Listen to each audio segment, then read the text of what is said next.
Hi guys! Magandang gabi. Welcome back po dito sa Gandara SRU channel for Showbiz Update. Andito na naman nga po akong muli, nagbabalik ang nagmamaganda po ninyong katsismosang Kim Pao upang magatid ang latest update and fresh happenings patungkol sa dalawa. And for tonight's video, ang main topic po natin ay patungkol dito sa taping ni Kim Chiu and Paolo Avellino na My Love Will Make You Disappear na kung saan kasalukuyan na pong gumugulong. So, meron na po tayong nakitang video ni Kimi na kung saan ay papunta na po sa set. And alam nyo ba guys, meron din tayong napulot na balita na ang Kim Pao ay may sariling mundo sa set. Grabe nga naman yung paayuda sa atin. But before that, sa mga hindi pa po nakaka-subscribe dito sa ating channel, at Kim Pao's update ay inyong hinahanap, nako, wag na po kayo mag-atubiling pindutin ang subscribe button at ang notification bell na nandiyan sa baba para maging updated po kayo at ma-notify tuwing may bago tayong balita sa kanila. Siyempre, basta may kinalaman po sa Kim Pao, sagot na natin yan. So, eto na nga guys. Para sa gabing ito, nais ko po munang unahing pag-usapan ang tungkol po dito sa Discord channel ng Kim Pao. So, exclusive for Kim Pao fans only. Meron po kasing mga hindi po makapasok at nakakapasok. Hirapan makapasok dito.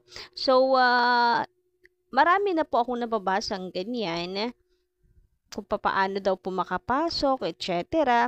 Pero, siguro kasi exclusive nga po ito for Kim Paos.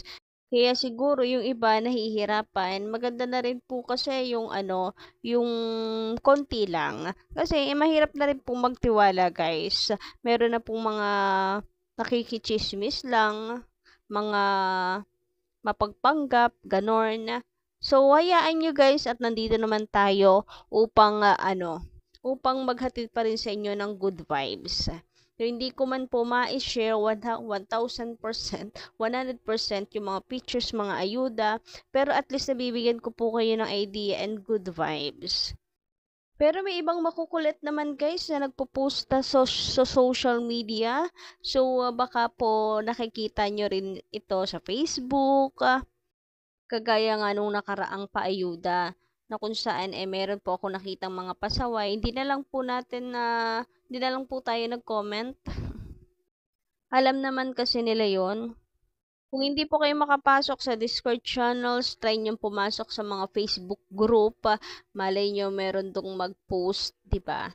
Anyway, sabi naman dito ni Miss Concepcion, hindi na maapektuhan yan sa bashers. Si Kim and Paulo daw po. Hindi na maapektuhan sa bashers dahil nasa right age na yan ang mga yan. Alam na nila i-handle ang mga bashers. No one could put a good person down, which is true. And by point dito si misconception about po sa mga bashers. So, hindi maiwasan na mabasa or may maramdaman, di ba? Pero dahil matured na rin naman ang dalawa, ang tagal-tagal na rin naman po nila sa industriya. So, kumbaga manhid na mga yan sa mga bashers, lalo na kung alam naman po nila ang totoo at hindi totoo yung kinakalat sa kanilang balita. Pero na lang kung talagang below the belt na. Pero kung mga pangbabatikos like ang pangit ni Kim, mas maganda si Janine, mga ganyan, ako, baliwala na po yan sa kanila. Baka nga kung hindi dito matawa lang si Kim sa kanila, scroll lang, dead mabels, hindi kayo worth it sa oras ko, ganon. Lalo na nung may nakuha pong award si Kimi, na kung saan hindi naman daw niya deserve kasi fan votes lang, baka daw binayaran pa.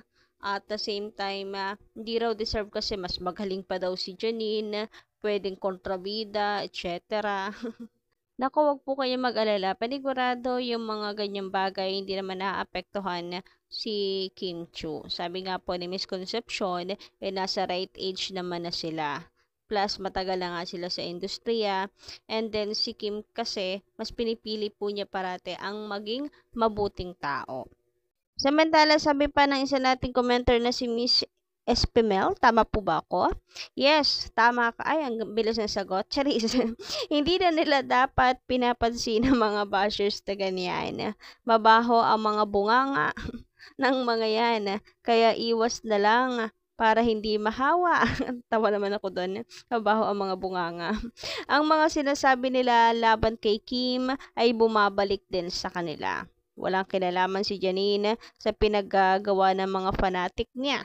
Janine is happy with Echo. Bakit nyo pinipilit na taong matagal na silang walang connection? Well, nananahimik Maeve ngayon dahil meron na rin naman nga siyang Echo. Pero nung kasagsagan talagang hindi nyo po may iwasan na ma-remind po ng mga fans.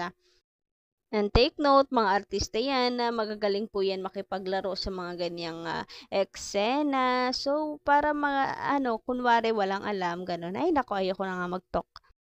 Bayaan na nga po natin sila. Dito po tayo focus sa Kim Pao. So, dahil gumugulong na nga po ang taping ng My Love Will Make You Disappear. So, eto po ang good news and good vibes natin pong nahagilap na kung saan ang Kim Pao mula po kay Actor Newspaper na Facebook page. Kim Pao may sariling mundo sa set. Madalas daw nakikitang nag-uusap na sila lang during break. Grabe. Grabing paayuda naman po i-touch. Nako, picture reveal naman dyan. Kahit stolen shot naman, uy, para kumpleto ayuda. Pero anyway, ang laki ng pinagbago ng Kim Pao. Dati, may kanya-kanyang mundo. Si Paolo may sariling mundo. Ngayon, iisa na ang mundo nila. Parehas silang may sariling mundo ngayon. Silang dalawa ay katulad ganito, padalas magkausap, and hindi ba paghihiwalay lalo na pag break time. So, anong ibig sabihin noon? Kailangan pa ba natin sagutin yan? Matik na yan, guys. Because they are real. Anyway, maraming salamat sa napakagandang ayuda na ito. And ito nga guys, yung picture, video to actually, screenshot lang.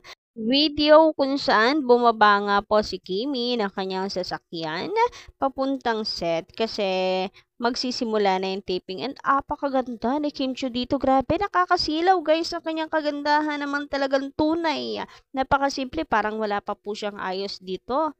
Pero napakaganda niya. Yan, ang tunay na ganda, ang flawless pa ng kanyang skin, hindi ba? Kaya naman in love ang Papi Paulo Chan kahit noon pa man. At hindi po nawala yung paghanga niya dito kay Kibi.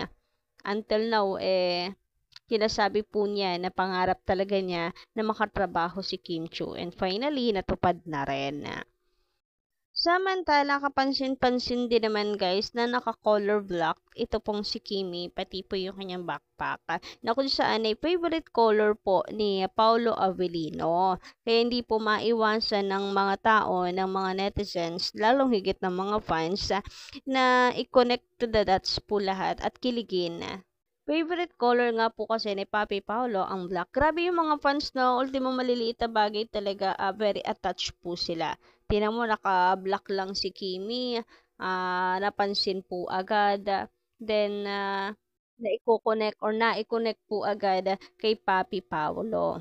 Anyway, maraming salamat po talaga sa mga paayuda ngayong gabing ito.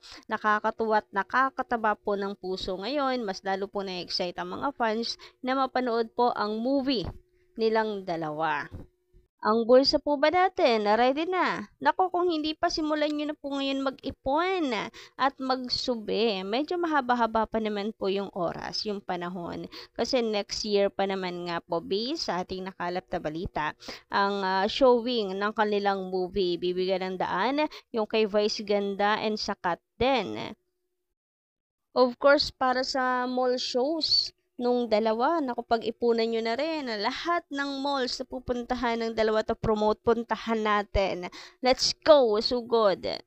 Sabi nga po dito ni Miss Gemma Padua, uuwi daw po talaga siya Lalo na kapag na-i-announce na po kung kailan ang showing ng palabas ng dalawa.